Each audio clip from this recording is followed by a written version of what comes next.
Joining us now on the B4 Alternative on Party 93.4, we have Kim Coates from Sons of Anarchy joining us on the show. Welcome, Kim, to the show. Thanks for having me, boys. We've got the new season of Sons of Anarchy going on right now, and actually, as we're recording this, later on tonight, you got the special 90-minute episode of Sons on FX. We do. Kurt Sutter, the creator of the show, I think once or twice, sometimes even 3 times a year of the 13 shows, it's an hour and a half. There's a lot of stuff going down, so we need that hour and a half to get it all in. Right, okay, so this is not the season finale then? No, not at all. This is like we're halfway through now. I think this is the 8th show of 13. I mean, cable's always pretty set at 13 shows every season. So we had an hour and a half for the very first one, and I know the last one's going to be an hour and a half, and this one here, I hear is 90 minutes as well. Now, do you really hate dolls as much as Tig does? Absolutely. You know, boys, that's the thing, right? I mean, with television, unlike movies, which I've been lucky enough to do a lot of, you read the script. You start at 1, and you finish on 110. There it is. There's the script. You figure it out. You fly by the seat of your pants, not afraid to fail, whatever, and that's it. But in a television show, I mean, obviously, I had no idea when I signed on. I mean, Tig's got a lot of issues. He's got a lot of issues, right? Yeah. There's no doubt. But one of them being afraid of dolls, it's like you don't know that's going to happen until you actually read it. And when you read it, you go, dude, really? What? I might have played something a little different had I known that. So, I don't have a lot of dolls in my... I do have a puppet, though, hanging up from Australia that I got from Eric Bana. But no, I don't have any dolls in my back den here talking to you guys. Now, that puppet you got from Eric Bana, is it the Incredible Hulk? No, it's not. We didn't have too many of those going around back then.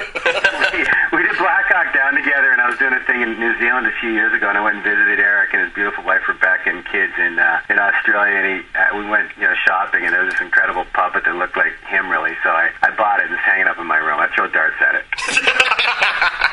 Perfect. Now, you had mentioned your movie career as well as television. Do you have a preference to work in TV or movies, or is it just two different animals? You know, I don't know. I think you guys probably know this even better than me. I had no idea about the power of television when it's good, right? Like when it's really good. Oh, yeah. And now, especially some of these shows on cable, in my opinion, they're just so well written. They're like little movies, and I'm so lucky to be on Sons of Anarchy. This is my first regular job on a TV gig. I never really thought about it that much before. I've done arcs before. You know, I've done 4 or 5 shows before on a certain television show, but I've never been a regular, and I'm so glad that it's this one. So, do I have a preference? Not really. I love to work, and I just always want to work with good people and hopefully do good work along the way. Landing the gig for Sons of Anarchy, did that have anything to do with when you portrayed a biker in Miami Vice? No way, dude. Look at you throwing around the past. I did that in 1961, I think. Do you remember what the title was in that? Do you remember? Yeah, I do. It was, I actually just watched it today, actually, because I was reading through your list of movies, and I was like, oh, really? He's in that? I went to go find you in it. It was, I think it was called Viking Bikers from Hell. Yes, that's exactly what it was. You remember? I mean, oh my God, Eric, that's so funny. No, not at all. In fact, I keep that a secret, but that was my very first American television show. I was on Broadway at the time, and I got my SAG card through Miami Vice, man. What a crazy memory. I didn't have to ride a bike in that, though, but I certainly got smacked around by Don Johnson. Right, yeah, I saw the barroom brawl. Now, that seems to kind of be like a little niche of yours. Is that what you're used to doing in TV shows? You seem to do a lot of those. This is a true story. My daughter Brenna can attest to this. I have 2 daughters, but she's the youngest. I have a list, and beside the list is my character I play and the movie or television show, and then beside it goes L or D. L means I lived, and D means I died. And there's a lot more D's on that list than L, so there you go. Now, you talk about riding. Did you ride motorcycles before being on Sons of Anarchy, or no? I did. Yeah, I did. Mark Boone Jr. and myself were the only 2 real riders when this whole thing started. And Charlie plays Jax. He got real good real fast. And all the boys learned to ride once the show started, getting its wind and whatnot. But Mark Boone and I, we were the only 2 that have been riding. I've been riding my whole life. That is super surprising, because I always pictured Ron Perlman riding a bike everywhere. A face only a mother could love. Seriously.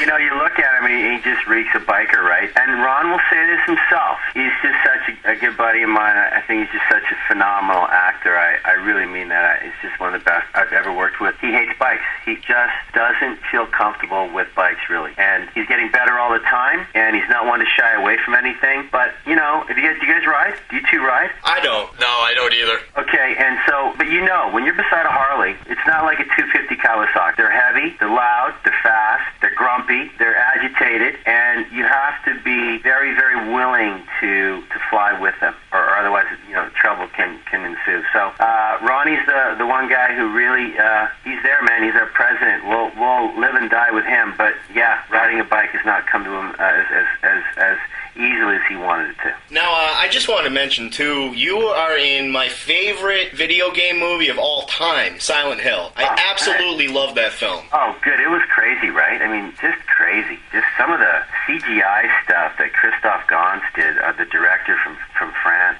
Sean Bean and I were in a different movie than the girls, if you remember. The girls were in absolute freaky part of that whole thing, and Sean and I just sort of walked through that, you know, smoked out, burnt out part of town and never really found the other side of the spectrum. But it was freaky. There was some freaky stuff going on in that movie. We had a lot of fun doing that. Standalone, even by itself, it's a great movie. It's just even better that since there's not a whole lot of video game movies that are done well, that was just excellent. Yeah, thanks. And, you know, there was going to be a second one right away. It was number one, you know, on the box office for 2 weeks there. It did really well around the world, much like Resident Evil did. I starred in that one as well, the latest one. But I'm telling you, I don't know why they haven't made a second one yet. It's kind of mysterious to me. Now, funny story, too. I actually invented a drinking game to Silent Hill. Did you? It plays just like Jaws when they say shark, you have to drink. In Silent, if you go back and watch the movie, the Silent Hill is said or in print about 80, 90 times in the movie. Sure. So yeah, you definitely just watch it, drink every time they say Silent Hill. That's hysterical. You'll be good and roasted by the end of the movie. Hey, wasn't there something remember that next time I watch it. Oh yeah, and you have to finish your drink on the big kill with Pyramid Head rips off the skin and the other one at the end. And then there was something with the sirens too, wasn't there? Oh yeah, and you have to chug during the sirens. You have to chug during every siren. Wow, I should mention that to Kyla, my oldest at UCLA. She'd probably enjoy that. Oh, it's a brutal game. I'm sure it is.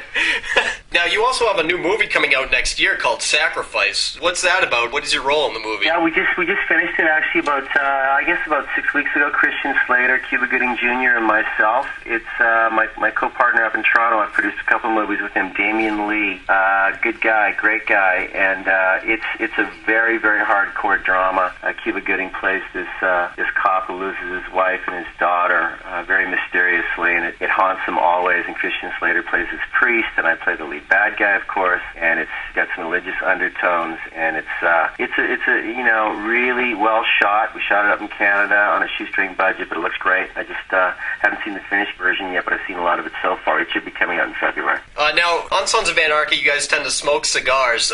What is your favorite cigar? Yeah, I don't smoke cigars. Ronnie does. Ron Perlman's a big cigar smoker. In fact, none of us touch cigars because that's sort of his deal. You gotta have it Ronnie when he smokes, because he's a big cigar smoker. You know, Tig kind of smokes and then doesn't smoke. Of course, it's all fake pot once in a while. And rollies, you know, Tig's a big rolly guy if and when he does smoke. But yeah, I mean, that's one thing you can do on cable, right? I mean, there's a lot of smoking, there's some swearing, there's a little bit of TNA, and brings a reality to that show that I think is really obviously important to do. I'd say there's more than just a little bit of TNA on Sons of Anarchy. More than a little bit of TNA? Yeah. I scared the crap out of all my female viewers out there, and my buddies when I showed my ass a couple of weeks ago. It was very horrifying. They'll never get over it. No, I hate to drag you back to the past again, but I'm just curious how you got your role in the movie Waterworld. Waterworld was a long time ago, and in fact, I got to tell you boys that really, of all the movies I've done, I still think I'd probably get recognized more for that one than Black Hawk, than Pearl Harbor, than Resident Evil, Open Range. Honestly, I get Waterworld all the time. I got the part by auditioning. Kevin Costner saw my tape. They were right in the middle of shooting over in Hawaii. They were ready to pull the plug at at any minute because they were going overboard with finances so early in that movie. And I just got cast as this drifter, and literally I started losing a lot of weight, and I really thought that this guy was like a homeless person out on the water, but he was a survivor, so he should still be a little bit strong, but absolutely crazy. And I made up this bogus sort of English-Irish accent, and I based some of it on Tony Scott, who I just worked with on The Last Boy Scout. And God, I had fun in that film. I mean, I did my entire performance in 2.5 days, I think. I mean, it's the longest, one of the longest scenes in Hollywood. It's like 12 minutes long, that scene. When they discover me out in the water, then I get on the boat and then try and sleep with Jeannie Triplehorn, and that doesn't go so well. And someone's got to die. Of course, it's me, not Kevin. I think the movie would have been a little kind of different had I actually killed Kevin, and it would have been me and the girls in the boat. I don't know what would have happened, but it would have been... It would have been a lot weirder and a lot shorter. Right. So, but I got it from, I auditioned for that part, and I got it, you bet. And Kevin's a buddy now. We've done a couple movies together, and got another one planned down the pike here. Hopefully it'll happen in the next year, and I love him to death. Do you enjoy working on big budget flicks more, or more indie low budget? Well, I have to say honestly that some of the low budgeted movies I'm the lead in, and so it's kind of nice to be involved from the beginning to the end. And I think my time hopefully is still coming for these big budgeted films that, I'm going to be that guy who's discovered overnight after doing, 50 movies, and I finally get to lead in some big ass, $100 million film. I really believe that's coming. And I don't have a favorite, you guys, really.